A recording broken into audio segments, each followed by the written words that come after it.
En 1932, en pleine crise économique, un ouvrier de l'industrie automobile parvenait à nourrir sa famille de 7 personnes avec l'équivalent de quelques centimes par jour. Et une simple pomme de terre était l'arme secrète qui rendait ce miracle possible.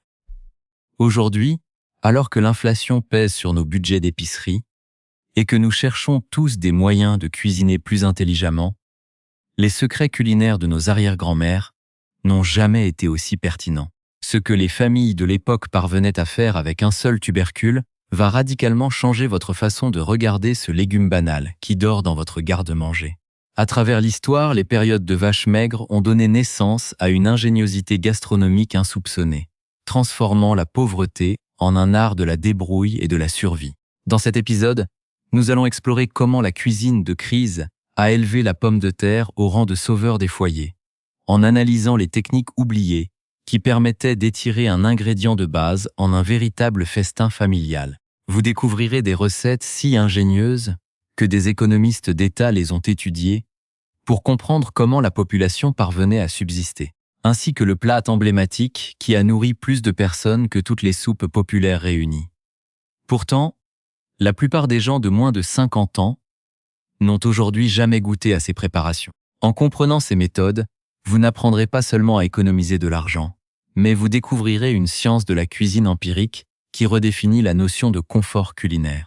Installez-vous confortablement et préparez-vous à redécouvrir l'histoire oubliée de nos assiettes, car à la fin de cette vidéo, vous saurez exactement comment transformer les restes les plus insignifiants en un repas chaud, nourrissant et étonnamment savoureux. Pour bien comprendre comment la pomme de terre est devenue le pivot de la survie domestique en France, il faut plonger dans l'histoire de nos cuisines régionales et des crises qui ont jalonné le siècle dernier. Historiquement, ce tubercule n'a pas toujours eu bonne presse, mais les réalités économiques des années 1930 et des périodes de rationnement ont forcé les ménages français à développer une classification stricte de son utilisation.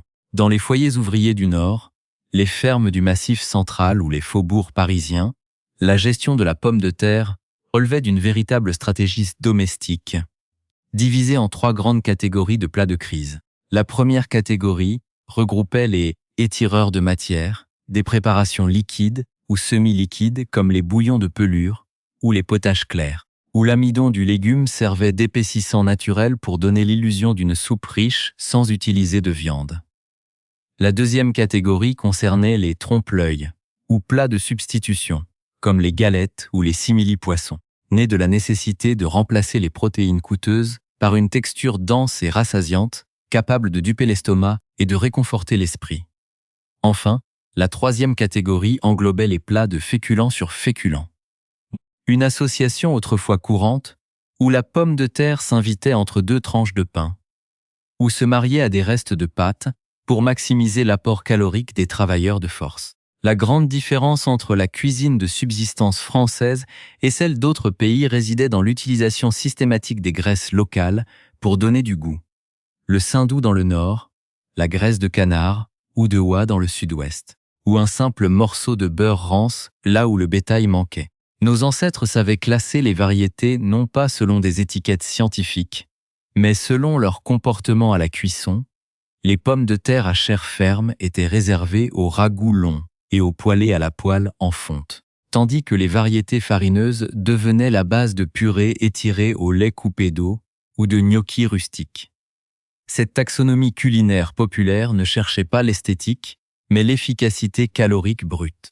Chaque partie du légume, de la peau au cœur, avait une destination précise dans l'agenda de la semaine, souvent calquée sur le jour de paye. Le début de semaine laissait place à des plats plus consistants, tandis que la veille des salaires voyait naître des miracles de créativité à base d'eau salée, de restes d'oignons et de pelures soigneusement brossées, prouvant que la pauvreté structurelle de l'époque n'annulait pas le savoir-faire.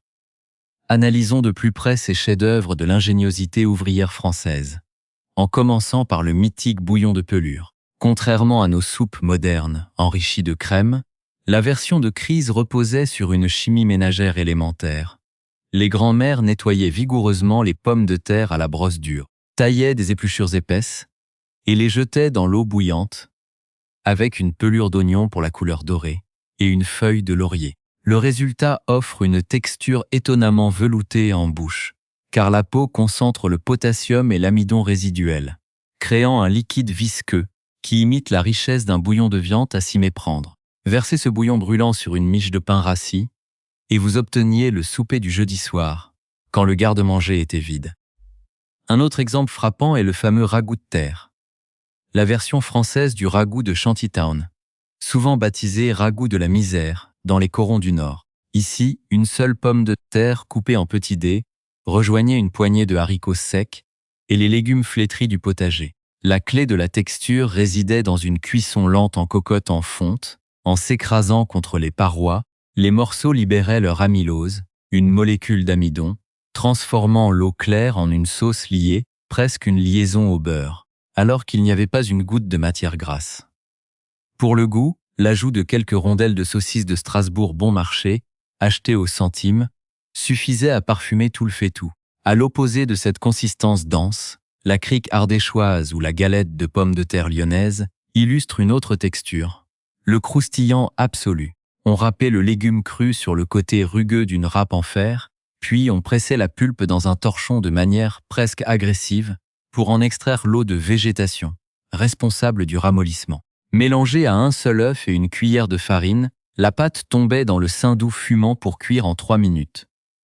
Les bords devenaient d'un brun blister et dentelé, tandis que le cœur restait fondant et emprisonnait la vapeur d'oignons râpés. Enfin, impossible d'oublier le gâteau de pommes de terre au chocolat, le secret le mieux gardé des carnets de recettes familiaux de l'époque. En incorporant une tasse de purée nature refroidie à la pâte, les cuisinières remplaçaient une grande partie de la farine de blé, devenue hors de prix. En cuisant, l'amidon agissait comme un hydrocolloïde naturel, retenant l'humidité de la préparation.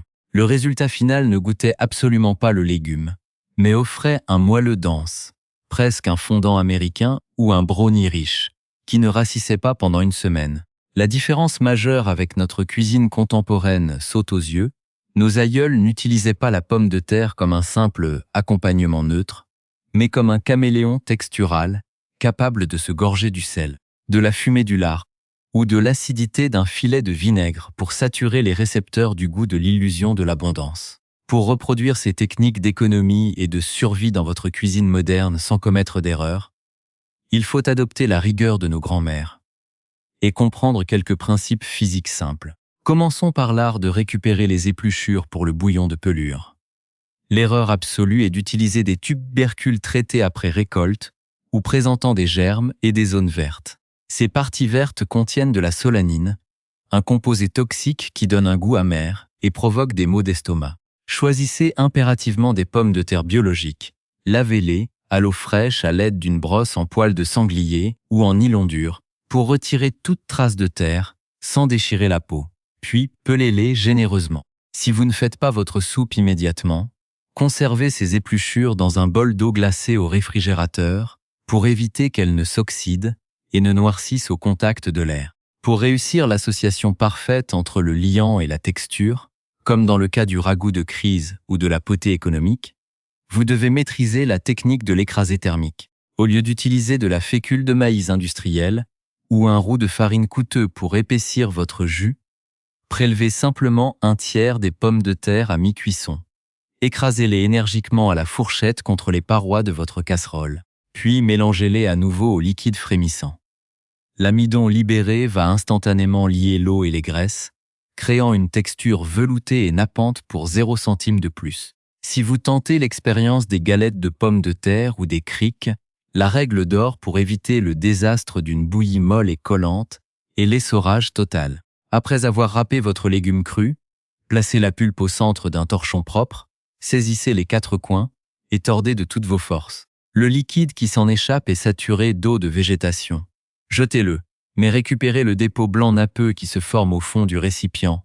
C'est de l'amidon pur, le meilleur ciment naturel, pour que vos galettes croustillent dans la poêle sans s'effondrer.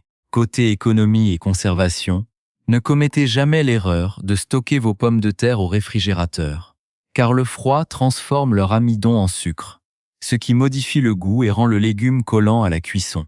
Gardez-les dans un sac en toile de jute ou un panier en osier, dans un endroit frais, sec et totalement sombre, à l'abri de la lumière qui déclenche la germination. Pour maximiser vos économies en fin de mois, associez toujours le tubercule à des ingrédients de récupération à fort pouvoir aromatique. Récupérez le gras de cuisson de votre bacon ou de vos lardons dans un petit pot en verre pour faire sauter vos dés de pommes de terre le lendemain. Ou utilisez l'eau de cuisson salée de vos légumes comme base hydratante pour votre purée ou votre pain maison. En fin de compte, redécouvrir ces recettes oubliées de l'époque de nos arrière-grand-mères ne relève pas simplement de la curiosité historique ou d'une nostalgie déplacée.